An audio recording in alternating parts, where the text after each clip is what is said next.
तो मोहित जी क्या कहना चाह रहे हैं आप, बताइए। सर एक सवाल ये था कि वैसे तो हम लोग ये सब जितनी राशियां देख रहे हैं वो सब सनशाइन और मून साइन के हिसाब से देख रहे हैं। पर जब सेम चीज जब हम ऐसे देखते हैं कि भाई किसी की सिंह राशि की कुंडली है, मतलब लग्न में सिंह है, या तुला का जो है उसका लग्न है, ठीक है।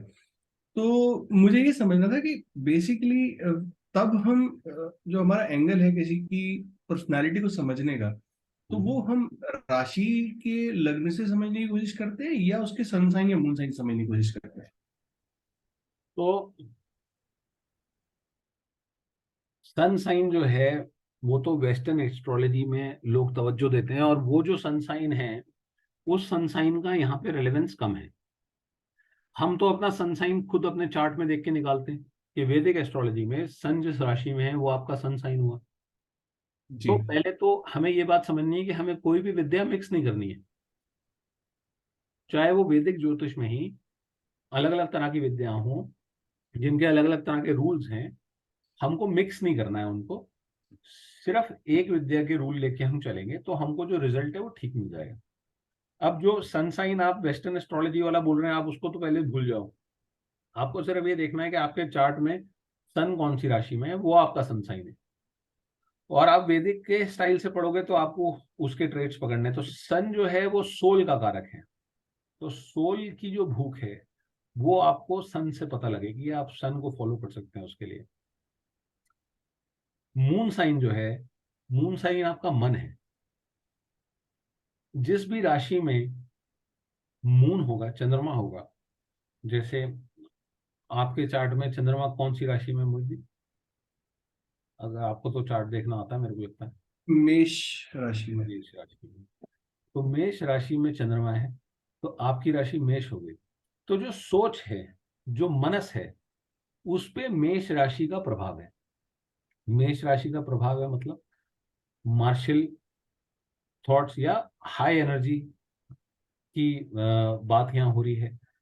अब जो लग्न में राशि है, लग्न मतलब फर्स्ट हाउस, मन, आप कैसा सोचते हो, आपके थॉट्स किस तरह के हैं, आपका थॉट प्रोसेस किस किस तरह का है। कि अब जैसे मन से या कुछ करने के इंटेंशन की अगर हम बात करें, तो क्योंकि आपकी मेष राशि है तो आप बहुत एक्टिव हो सकते हो इन योर सोच।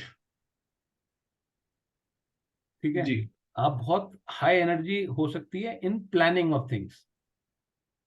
लेकिन जो एक्चुअल आपकी पर्सनैलिटी है, जो बाहरी आपका आउटलुक है, जो जो पर्सनैलिटी है जो आप कैरी कर रहे हो या आप कैसे हो, वो हम देखते हैं लगन से। तो फिजिकली आप कैसे हो, वो लग्न मतलब कि फर्स्ट हाउस, जिसके अंदर कौन सी राशि, कौन सा प्लैनेट या किस प्लैनेट का प्रभाव।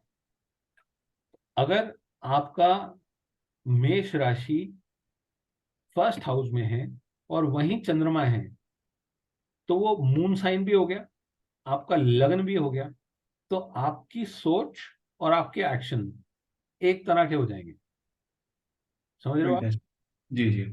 लेकिन अगर आपका लग्न का साइन कोई और है और मून किसी और राशि में है, तो आप सोचते किसी और तरीके से हैं लेकिन आपका एक्शन किसी और तरीके से है।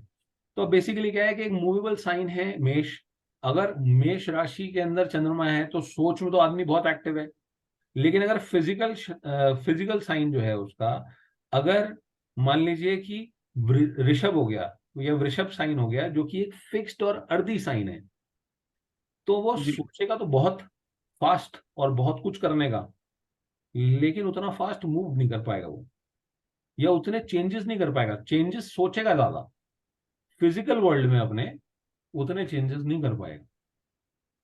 तो पर्सनालिटी जो है वो एक बैलेंस है between your thought process and your physical qualities या एक्टिविटीज है जो आप कर पाते हैं, जो आपकी फिजिकल कैपेबिलिटी है, या आपके आपके मन और आपके दिमाग या लॉजिकल माइंड या सबकॉन्शियस माइंड का जो एक बैलेंस है, उसके उसके बैलेंस पे ही लोग चलते हैं ना। जी जी। तो इस तरह से हम इसको डिकोड करते हैं। फैंटास्टिक। तो एक बात यह है कि अगर देखिए मैं आपको एक बात बोलता हूँ कि जो भी प्लैनेट है, मार्स, वीनस, मरकरी, मून, सन, ये जिस भी घर में बैठेंगे आपके कुंडली के, उस फील्ड में इनके आपको ट्रेट्स महसूस होंगे। तो अगर कहीं सन है आपकी कुंडली में, तो वो काम करने में आपको, जिसको बोलो आपके, क्योंकि वो आत्मा कारक है हम बोल रहे हैं, तो आपको आत्मा की तृप्ति मिलती है। तो अगर किसी का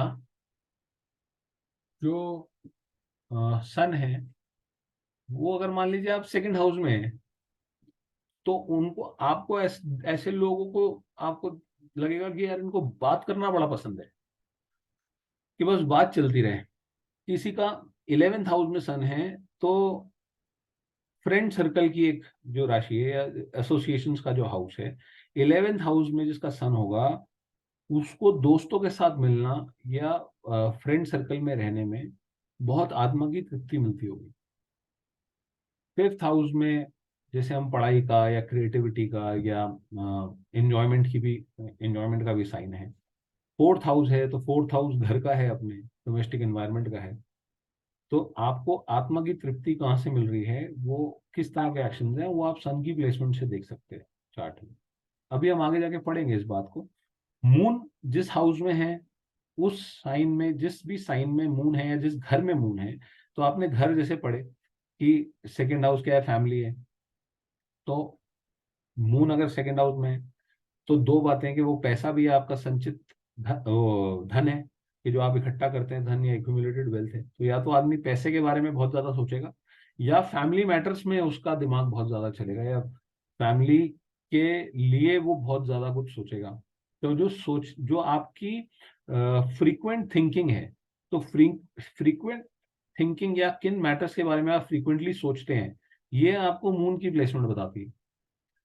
और फर्स्ट हाउस में जो राशि है, वो आपकी पर्सनालिटी है, कि आपकी पर्सनालिटी, और वहां पे अगर कोई प्लैनेट आके बैठ गया, तो उसके ट्रेड्स आपके अंदर आ जाएंगे, आपकी पर्सनालिटी में आ जाएंगे, आपके चाल ढाल में आ जाएंगे, आपके बिहेवियर में आ जाएंगे। तो इस तरह से आप डिफरेंशिएट कर सकते हैं। जैसे मंगल है, मंगल एक हाई एनर्जी प्लैनेट है, वो जिस भी घर में बैठेगा, उस जगह आपके मतलब हाई एनर्जी आ ही जाएगी। तो जैसे आपको, मैं, अगर आप किसी की कुंडली देखें, कोई ऐसा आदमी हो, ऐसे कुछ लोग आपको मिलेंगे कि घर में बहुत डल है, नॉर्मल लाइफ में बहुत डल है, लेकिन फ्रेंड सर्कल में जाते हैं तो बहुत एक्टिव हो जाते हैं, और बहुत खुश और बहुत हैप्पी हो जाते हैं, और बहुत एक्टिव लगते हैं। और फिर वो जब घर में आते हैं तो बहुत डल। तो आप ये तुक्का भी मार सकते हैं, आप कुंडली उठा के देखेंगे तो मोस्टली हो सकता है आपको मिल जाए कि आपको 11th हाउस में मंगल मिल जाए उसमें। तो 11th हाउस में मंगल है, तो वो बहुत एनर्जी देगा। तो कहाँ एनर्जी देगा, आप फ्रेंड सर्कल में एनर्जी देगा। अगर वो 11th हाउस में सन होगा, तो दोस्तों के साथ खुशी बहुत होगी, तो आदमी बार बार दोस्तों के पास जाने की कोशिश करेगा। लेकिन मंगल का ट्रेट एक ये आ जाएगा, आपको हाई एनर्जी आपको दिखेगी वहां पे, कि यार वो बहुत डल आदमी है, लेकिन दोस्तों के बीच में रहता है तो बहुत एक्टिव रहता है। तो जी आपने कोई ऐसा देखा हो आदमी के, एक जगह वर्क प्लेस पे कोई बहुत एक्टिव है, घर में आके बहुत डल पर्सनैलिटी है। तो एक ही आदमी की लाइफ में अलग अलग तरह के आपको शेड्स देखने को मिलते हैं ना। तो वो अलग अलग हाउस में अलग अलग प्लैनेट्स की प्लेसमेंट से आप डिकोड कर सकते हैं कि कौन आदमी किस जगह पे कैसा बिहेव करता होगा। अब अगर किसी के 12वें घर में मंगल है, तो उसको खर्चा करने में या खर्चे के बारे में सोचने में बड़ा वो इंक्लाइंड होगा, कि पैसा बाद में कमाया, पहले खर्चने का सोचेगा कि मैं किस तरह से पैसा खर्च दूं। तो 12th हाउस जैसे एक्सपेंडिचर का या एग्जॉशन का है, तो या फिर वो फॉरेन लैंड में होगा या कहीं दूर जाएगा, तो ज्यादा एक्टिव मिलेगा आपको, कि वो ज्यादा देर तक घूम पा रहा है, ज्यादा पूरा पूरा दिन वो ट्रैवलिंग में निकाल रहा है, और वो थक नहीं रहा है, वो हाई एनर्जी फील कर रहा है। आपको वाकई में मिलेगा ऐसा, अगर आप ढूंढेंगे तो। आप चार्ट देखेंगे और आप लोगों से पूछेंगे, तो वो प्रिडिक्शन आपकी ठीक बैठेगी मोस्टली। किसी को खुद ही ना रियलाइज हो रहा हो तो बात अलग है, लेकिन आप जब पूछेंगे किसी से, तो वो ठीक ही बैठनी चाहिए, कि अगर वो चार्ट ठीक है तो जी प्लैनेट का भी प्रभाव आ गया।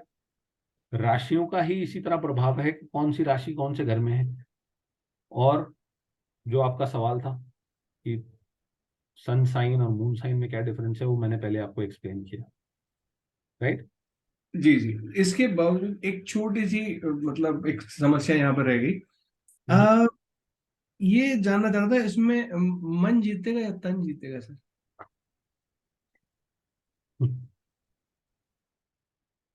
बहुत कठिन सवाल है ये। जो आपको पढ़ा रहा है वो भी इतना कोई बड़ा शास्त्री नहीं है कि आप इस सब चीजों का जवाब दे दे। ये फिलोसफिकल क्वेश्चन है। लेकिन बात ये ठीक है, आप इस बात का आप अंदाजा लगा सकते हैं कि देखिए, जो मन है वो हम चंद्रमा से जोड़ के देखते हैं। जो फिकल माइंडेडनेस है वो भी चंद्रमा से जोड़ के देखते हैं। तो मन पे कंट्रोल आपने किया तो आपका लॉजिकल माइंड तो आपको मोस्टली ठीक चीज बताएगा, लेकिन आपका मन जो है वो आपको ठीक करने से रोकता है, या जिसको आप बोलते हैं कि यार इस मन नहीं लग रहा है या मजा नहीं आ रहा, आपको लॉजिकल माइंड अलग तरह से सोचता है। और आपको पता है बहुत सारी चीजें हैं कि डेली आप किसी चीज पे काम करेंगे, मेहनत करेंगे। जैसे आप रोज 1 घंटा कोई निकालें, और आपको पता है कि किसी भी फील्ड में आप रोज का 1 घंटा देंगे तो 10,000 घंटे होते ही आप उसमें एक्सीलेंट हो गए। ये तो एक हम्म, स्टडी के हिसाब से आप मान सकते हैं। जी। लेकिन जो आपको करने नहीं दे रहा है वो काम, वो क्या है? वो तो आपका मन है, जो लग नहीं रहा है उसमें, जिस पे आपका कंट्रोल नहीं है। जो अगर आप एक डिसिप्लिन लाइफ जीना चाह रहे हैं तो वो डिसिप्लिन लाइफ जीने में आपको रोक तो आपका मन ही रहा है। अगर आप एक, बहुत सारे लोग जो आप देखें कि एक कहेंगे आपके ये बड़ा डिसिप्लिन लाइफ जीता है, तो आप बोल सकते हैं कहीं ना कहीं कि उसने अपने मन को कंट्रोल किया है। या जो लोग बहुत ज्यादा एक्सेल कर रहे हैं तो वो कहीं ना कहीं अपने मन को कंट्रोल करते हैं।